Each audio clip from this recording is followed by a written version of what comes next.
What, this? What do you think I'm going to do with it? I'm not going to eat it.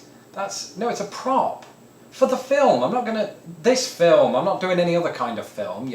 Oh, hello. This is Lost in the Pond. And guess what? We recently reached 50,000 views on another video. And since we did that the first time, this is now going to become a tradition where I do a sequel. This is going to be the Home Alone 2 of the franchise. In other words, it's a lot like the original, but it's set in New York. This is Chicago, but it still works because the original was not set in Chicago. Shut up, I'll just get on with it.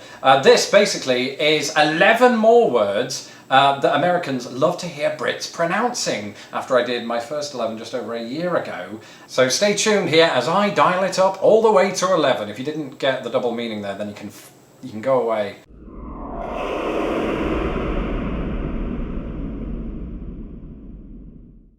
As you may have guessed, first on this list is the word banana.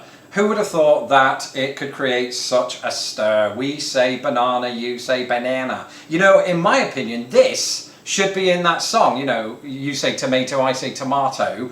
Nobody says potato. That's ludicrous. Stick a banana in there. Not like that. That's crass. You know, so that's how we do that. Anyway, this looks like a delicious banana. I'm going to do what you're supposed to do with bananas, and that's comedically slip over the banana skin, because people do that in real life. Why does that gag exist?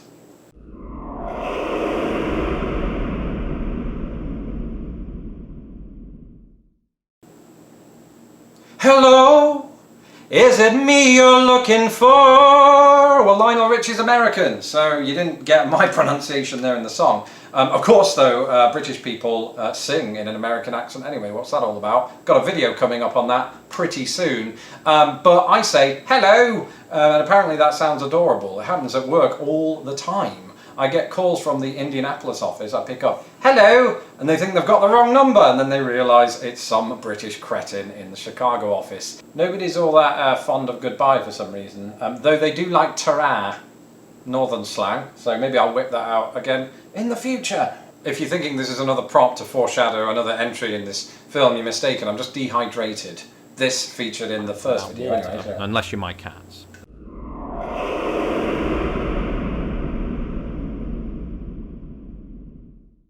That sounded like a constipated bear. Don't know what I was doing that for. But Jaguar is how I pronounce it, rather than Jaguar or Jaguar. Jaguar, right? I don't know.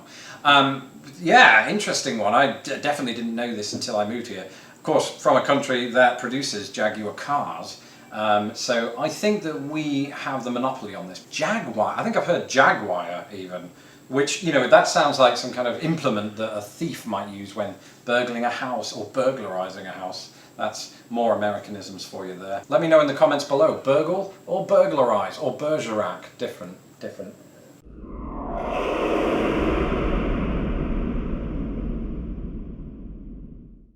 So if I wanted to talk about how I make these YouTube videos, I would stop, become very serious like this, and then breathe.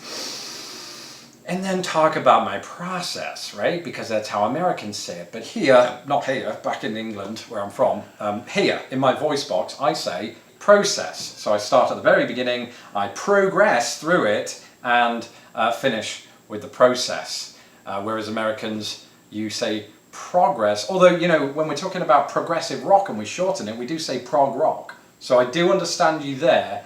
So it's not always that this rule applies, but prog rock is kind of... It's implicit that you would do that with that word. Process versus process for me is just, it's an odd one. It's tomato, tomato again. I don't want to get into that whole debacle. Okay, back to more animals that the Imperial British would shoot for fun.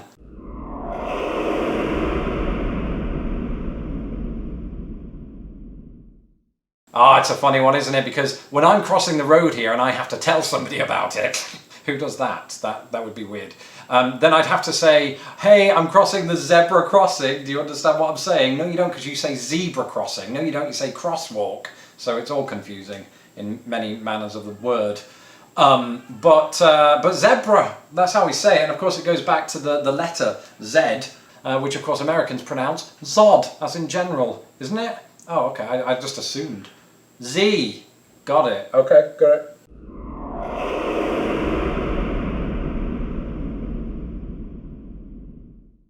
Okay, alright, I have a bit of a confession here because I think Americans might totally and utterly a bit correct me here. In that, I think a lot of Americans don't like the way I say this word, or indeed any Brits say this word. I would say pasta, that's how I pronounce it. I want a bowl of pasta and some pineapple. You know, I don't know why you'd have pasta and pineapple. The point is, it's not pineapple. It doesn't work with that one. But pasta, I say pasta. One thing you can say though is, and of course this comes down to the fact that pasta doesn't have an R on the end, is Americans do very much distinguish between a bowl of pasta and a bowl of pastors, you know, pastors from the church. I don't know why you'd have a bowl of them. Some people might. It'd be a fun game, wouldn't it? And you'd pick out the best one and eat him or her. What am I saying? Whereas in England we would pronounce the two the same, so they are in fact homophones. And yes, I did say homophones, don't get that confused with telephones.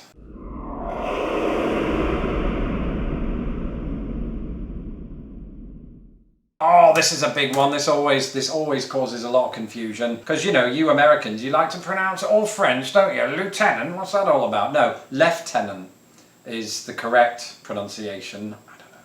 I didn't come up with it, but I still go along with it. In fact, a lot of my friends who've watched Blackadder Goes Forth have brought this one up to me, that Rowan Atkinson is very partial to saying lieutenant. But in fact, he is correct because he's Rowan Atkinson. So are you going to argue with him? You know, we came up with that pronunciation, we're proud of it, we use it, and I'm almost tempted to take out the following on this pronunciation. That was shoehorned. You've got to... ah.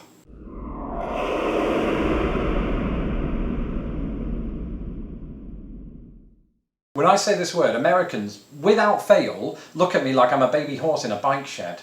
Right? I say patent. I patented the word lieutenant. I've patented the use of a banana in that way to eat it.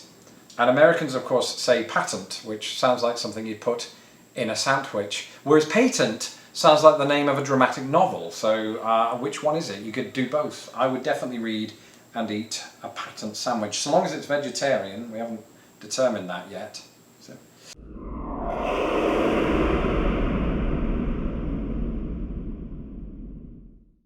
If you squint your eyes, this word does look like a famous treaty. So, history joke there for you. But it is not the Treaty of Versatile. That wouldn't make any sense, unless you've got a versatile treaty. So, I'm not going to get bogged down in treaties, but I am going to get bogged down in the pronunciation of this word, which, as you heard just a moment ago, I say versatile, just like I say crocodile, whereas Americans say versatile and crocodile. They don't say crocodile, it's crocodile as well. So language is weird, isn't it? So inconsistent. I think that's what I like about it. And don't get me wrong, I know that British English is just as culpable. How do you pronounce culpable? Same. Okay. But in that sense, it is versatile. That's one of the great things about the language, isn't it? Is the versatility of it. And I love the word versatility. We should say it more often in conversation, both Brits and Americans alike, because I think we actually pronounce it rather similarly. Similarly is another word. Sounds like simile. I'm getting off track. Let's get on to the next one before I cause one of these.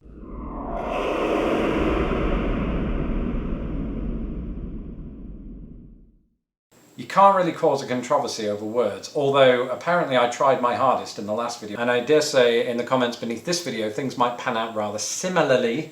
Said it again, it's going to have to pay for entry next time, that word. Not that the words don't have wealth, except money. And where there's money, there's weird Cockney accents for no reason. But where there's money, there is often controversy. And as you heard right there, I said controversy, which I imagine is going to create a certain amount of controversy because I pronounce it controversy. I've said it 4 times now, whereas a lot of Americans would say controversy, you know, which, you know, there's nothing wrong with that. For me, this is the most uncontroversial thing ever, but you're going to try and make something of it, and I am actively willing that to happen so that my traffic goes up. Next one up is the one I promised you. It's the big one we've all been waiting for. It's the one you demanded most in the last video, and you're getting it, although technically it doesn't belong on this video because this video is not about things we spell differently, but specifically words that are spelled the same but pronounced differently. But I threw it in there just to appease you all, so here it is.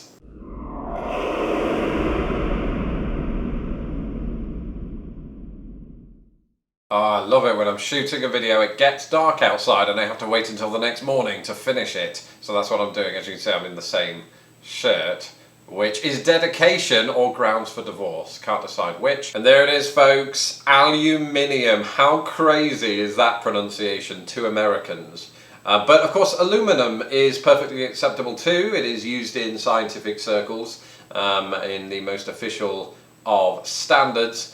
And of course has a very innocent history in terms of how it came about. I did do a video on that. That'll be linked to at the very end of this video. But yes, one more time, here it is, aluminium. Just remember there's an extra I in there, so it sounded really self-obsessed, which is something, of course, you wouldn't expect of me. And that's it for this sequel, which turned out to be more like Herbie Rides Again. Don't forget to subscribe to Lost in the Pond by clicking our logo at the end of this video. You can also follow Lost in the Pond on Facebook, Twitter and Instagram. And if you'd like to help fund our show and all that goes into it, along with the travel aspect of our series, you can do so at patreon.com/lostinthepond. Until next time, ta-ra! So